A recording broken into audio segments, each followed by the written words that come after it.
Hello there YouTube, it's Gojira Prime with another Transformers video review, and today we're taking a look at Generations Bumblebee.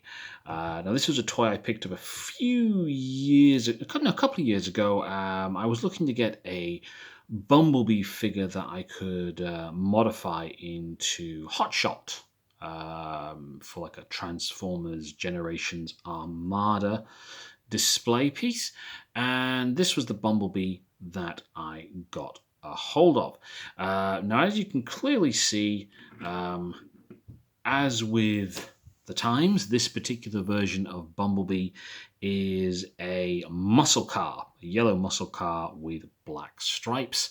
Now, obviously, this is a take on the Movieverse character of Bumblebee, who was also a yellow Camaro with black stripes, and then in Transformers Prime as well, he was a yellow muscle car with black stripes as well. And this was the Generations interpretation of Bumblebee in that kind of mold, but also keeping with a slight G1 aesthetic when you get into the robot mode. So just to quickly go over the toy as it is at the moment, he does come with one accessory, which is this piece attached here on the side, and this forms the blaster weapon for the figure when it's in robot mode. If I can get that to focus at all, there we go. So it's meant to be some sort of energy blaster weapon. It can break in two, like so, and then what you can do is you can stick one half on one side of the car and the other half on the other side of the car in these peg holes on the side. If I'm honest, I tend not to use these in vehicle mode. I tend to use them maybe when it's in robot mode, but that's about it. But I'll show you that in weapons mode a little bit later. So just to go around the figure, it is a bright yellow muscle car with black stripes. There's not a whole lot more really to say about that. It has got some nice details on here. The wheels are quite nice with like a silvery finish, meant to be like alloy wheels. And then we've got the black pinstriping down the hood and the roof of the vehicle. Underneath, not too much robot kibble. You can just see his hands there.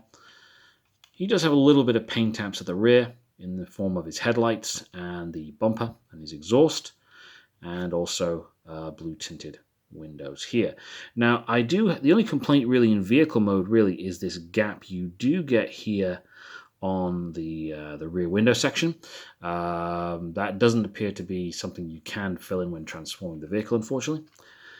But yeah, he's got some detailing on the front there as well, with his lights, and that's about it. I mean, he is a big yellow muscle car of, I don't think there's any particular one design. It kind of looks maybe a bit like a Ford Mustang, actually, when you think about it, based on the side view, at least, anyway. I'm not too sure about the front, but, that's him in his vehicle mode. Now, just to compare him with the only other Bumblebee that I have from the Classics Universe Generations line, and that is Transformers Classics Bumblebee, which came out way back in 2007, 2008. Now, this mold has been used, I think, to make a couple of different versions of Bumblebee as well. I know for a fact there's this version, and then they definitely did Goldbug. I remember that. They did Goldbug for this mold as well, and it was a mixture of gold and yellow paint, which was a little unusual, to say the least. There was one other version of Bumblebee, I think, that they made, but I can't remember what they called it. The Classics mold, however, has been around a lot longer and has been repainted into Cliff Jumper, and then it's seen a few more re-releases in various sublines over the years. But size-wise, there's not a great deal between them, actually. I mean, this Bumblebee obviously looks more like a Renault of some sort. I can't remember the exact name of the model, but then this is meant to be a muscle car, so they're a bit different, to say the least. It's 10 years of development there for you. So that's the car in the toy in car mode. I'll pause the video and get him transformed, and then we'll take a look at him in robot mode. Okay, so now we have the figure in his robot mode. Just to run through it very quickly, it's actually quite a nice robot mode. And it's a bit of a mishmash of the movie version, the Prime version, and the G1 version. So again, there's not a lot of color in the character. You've got a predominantly yellow with some gray bits for the legs and grey and black for the arms. I have to admit that the yellow is more broken up in robot mode than obviously that it is in vehicle mode. And he does look really quite nice. I mean, the body itself is quite nice. Mine has limbs that are a little bit loose, but I suspect that is more due to the age of the figure than anything else. You've got a very nice Autobot logo in the middle of the chest. And just to get up close to the head, it's a nice G1 style head sculpt on there for the vehicle. Sorry, for the robot. He does stand okay. He seems to be a bit lopsided, my figure. I don't know if I've got him mistransformed somewhere, possibly.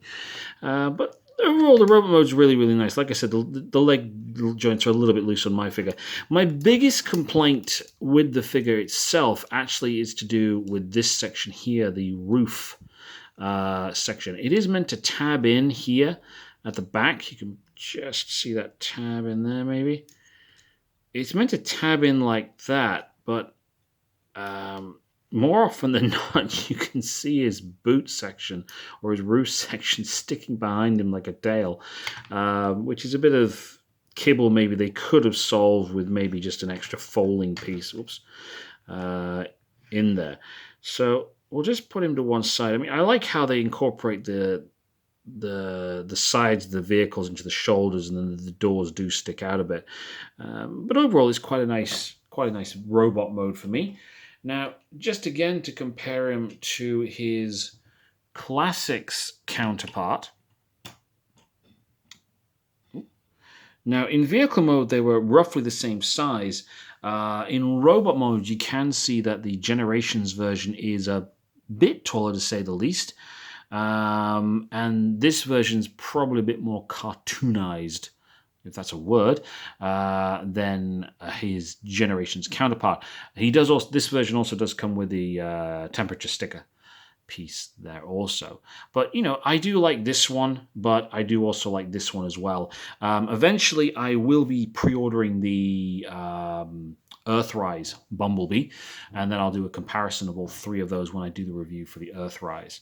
I'll do another review on that guy later. So just as another size comparison, we'll just bring him in with Classics Voyager Prime. So he's still, a smaller than a Voyager class figure from 13 years ago. Ooh. And just to show him up against a more modern Voyager class figure, that's Stepper from the Selects line. They're about the same height. Bumblebee does have a bit more mass on the shoulders. And finally, with a modern-day leader class figure, it's not Star Convoy this time, but just bring this up a bit. The Galaxy Convoy from the Siege line. But this has obviously been modified with the DNA kit, hence the extra weapons. So he is a little bit taller than the standard figure.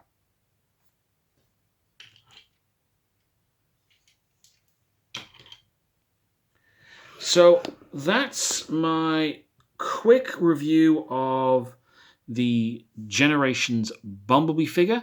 Aside from a couple of issues with the joints and maybe a bit of extra vehicle kibble, which is now sticking between his legs, overall it is a fairly decent figure.